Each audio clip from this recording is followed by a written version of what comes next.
what was everything else kind of missing? Like, what were some of the things you guys identified where you were like, look, this is only, it only goes so far? Yeah. So most personality tests, they tell you who you are right now, but they don't give you a roadmap for change. So they basically say, you're an ENFJ and this is who you're going to be for the rest of your life. Like, here are your tendencies. Good luck. Hope it works out for you.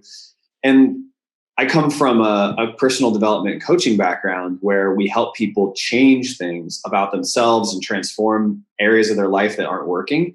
And I know that human beings transform and can transform. So we wanted, like, the current tests basically put you in a box. You're designed to stay there, and they're actually designed to keep you there. So that basically there's designed for stability, meaning that if someone changes their answers as they evolve and grow, the test is considered not valid.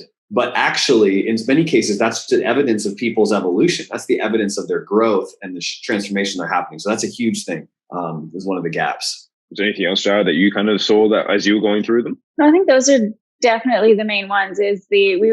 We're humans, like, we're created to evolve. That's how we've survived up until now. And so tests not tracking that is a huge shortage. And yeah, I think James covered most of it. Most of the big ones that were motivators. Yeah. The other thing is like the lack of specificity. So we already kind of talked about it, but literally there are billions of potential outcomes to the test.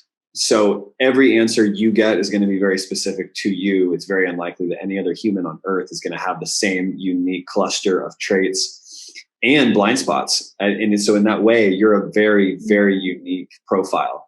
So that's another aspect where it's just a lot more specific.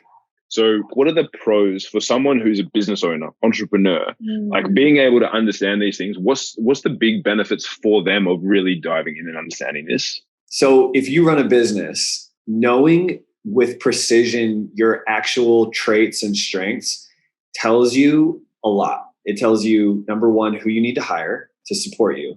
Because unless you're a solopreneur, like having a team is a part of the deal. So making sure your team is actually a correct fit with you.